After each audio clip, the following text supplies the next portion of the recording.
Emotional abuse doesn't always arrive like a storm. It often comes like a fog, slowly creeping in, blurring the lines of reality until you can't see where you end and the manipulation begins. It doesn't leave bruises you can point to. It leaves invisible wounds on your spirit. And the real damage, the breaking point, isn't caused by one single dramatic event. It's a series of calculated moments, quiet and devastating, that chip away at your soul. Today, we're not just listing red flags. We're talking about the 8 specific moments that can break a person's spirit. Number 1, the moment you defend their cruelty. This is the first, and perhaps most critical, fracture. It doesn't happen in a big, obvious way. It's subtle. Maybe they made a deeply cutting remark about your ambition in front of your friends, and you laughed it off, saying, "Oh, that's just their dark sense of humor." Or perhaps they gave you the silent treatment for a full day because you were 5 minutes late, and you found yourself explaining to your concerned sister, "No, they're just really stressed from work. It's not a big deal." This isn't just making an excuse. It's the moment you begin to carry their darkness for them. You start to build a bridge between their bad behavior and a justification you can live with. You become their public relations manager, their translator of cruelty. You are not just protecting them from the judgment of others. You are protecting yourself from the terrifying truth that the person you care for is intentionally hurting you. Each time you do this, you erase a small piece of your own reality and replace it with their version. This is the moment your own voice starts to get quieter and theirs gets louder inside your own head. Number 2, the first time the silent treatment makes you panic. Silence is a strange weapon. In a healthy relationship, silence is comfortable, it's peaceful. But in the hands of an emotional abuser, silence becomes an instrument of immense power and control. The first time they use it, you might be confused. You try to talk to them, and you're met with a wall, no response. They look through you as if you are a ghost. The breaking point isn't the silence itself. It's the moment the silence triggers a deep, primal panic inside you. It's when you find yourself apologizing, begging, pleading for them to just speak to you. Even if you've done nothing wrong, you start replaying every recent interaction, analyzing every word you said, desperately trying to figure out your mistake. In that moment, they have successfully taught you that their attention is a reward and their silence is a punishment. You learn that your emotional stability is now dependent on their willingness to acknowledge you. The air in your own home becomes thick with unspoken threats, and you learn to fear the quiet. Your peace of mind is no longer your own. It's a gift they can take away at any moment. Number 3, when they use your deepest vulnerabilities against you, there is a sacred trust that is broken when this happens. In a moment of closeness, you once shared something deeply personal, a fear from your childhood, an insecurity about your appearance, a past failure that still stings. You shared a piece of your fragile inner self, believing it was safe with them. Then, weeks or months later, in the middle of a disagreement, they pull it out like a knife. They twist that vulnerability and use it to win the argument, to put you down, to make you feel small and ashamed. If you confessed a fear of being abandoned, they might say, "No wonder your last partner left you." If you were insecure about your intelligence, they might sneer, "You're not smart enough to understand this anyway." This is more than just a low blow. It is an act of betrayal. It sends a chilling message. Nothing you share is safe. Your deepest fears are my ammunition. Your soul is a weapon I can use against you. This moment can shatter your ability to trust, not just them, but anyone. It makes you build walls around your heart, believing that vulnerability is a weakness to be hidden, not a strength to be shared. Number 4, the moment you seriously question your own memory. This is the goal of gaslighting.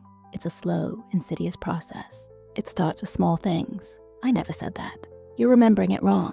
"You're being too sensitive." You argue back at first, certain of your own mind, but they are so confident, so dismissive, so absolute in their version of reality. The breaking moment is when you finally falter. It's when you're standing alone, replaying an event in your head, and for the first time you think, maybe I am remembering it wrong. Maybe I am too sensitive. It's the moment you look in the mirror and don't trust the person looking back. This is psychological erosion. They are deliberately chipping away at the foundation of your sanity, your own perception of reality. Once they have you doubting your memory and your feelings, they can control the narrative completely. Your feelings are no longer valid because your perception is flawed. Your complaints are no longer legitimate because you're just being dramatic. This is the moment you stop trusting your own internal compass. You become lost in a fog they created, and the only light you can see is the one they are holding. Number 5, when you realize you are isolated. Emotional abusers work like predators, and a key strategy is to separate their target from the herd. They do this slowly, so you barely notice. They might complain that your best friend is a bad influence. They might create drama every time you plan to see your family until it just becomes easier not to go. They'll say, "They don't really love you like I do," or "They're trying to turn you against me." The breaking moment is not a single event. It's a quiet, devastating realization. It's the moment you have a terrible day and you pick up your phone to call someone and you stop. You realize you haven't spoken to that friend in months. You know your family will ask questions you don't want to answer. You've been conditioned to believe that your support system is the enemy. In that moment, you feel a profound and terrifying loneliness. You are on an island, and the only other inhabitant is your abuser. They have successfully cut all your lifelines, leaving you completely dependent on them for social interaction, for validation, for everything. Your world, which was once vast and full of people who cared for you, has shrunk to the size of a cage. Number 6, the moment you feel relief from their love bombing. The cycle of abuse is a powerful trap. It's not all bad all the time. There are periods of calm, even intense affection, often called love bombing or the honeymoon phase. This happens right after a terrible fight or a period of cruelty. They suddenly become the person you first fell for. They shower you with apologies, gifts, and promises that they'll change. The true breaking moment isn't the fight itself. It's the wave of desperate relief you feel when the love bombing starts. You find yourself craving their apology, their affection, like a starving person craves food. You cling to that good version of them because it's proof that the person you love is still in there somewhere. You think, this is the real them. The anger was the exception, but it's a lie. Hope becomes a chain. This cycle is what keeps you trapped. You endure the bad times because you are addicted to the brief, intoxicating relief of the good times. You are not in a relationship with a person. You are in a relationship with a pattern. That moment of relief is the click of the lock, securing you in the cycle until the next explosion inevitably comes. Number 7, the first time they humiliate you in public. For many victims, the abuse is a secret, a horror that happens behind closed doors. You work hard to maintain a facade to the outside world that everything is fine. You protect this secret because you feel a sense of shame and because a part of you still wants to protect the abuser. The breaking moment is when they tear that facade down for you, in front of everyone. It could be a joke at your expense at a dinner party that isn't really a joke. It could be them yelling at you in the middle of a grocery store. It could be them contradicting and belittling your professional opinion in front of your colleagues. In that instant, the private shame becomes public humiliation. Not only are you being hurt, but your pain is now a spectacle for others to witness. And often, people don't intervene. They look away, uncomfortable. This public display does 2 things. It solidifies their power over you, showing that they can hurt you anywhere, anytime. And it intensifies your isolation, as the silence of the witnesses makes you feel completely and utterly alone in your pain. The secret is out, but instead of feeling free, you feel more trapped than ever.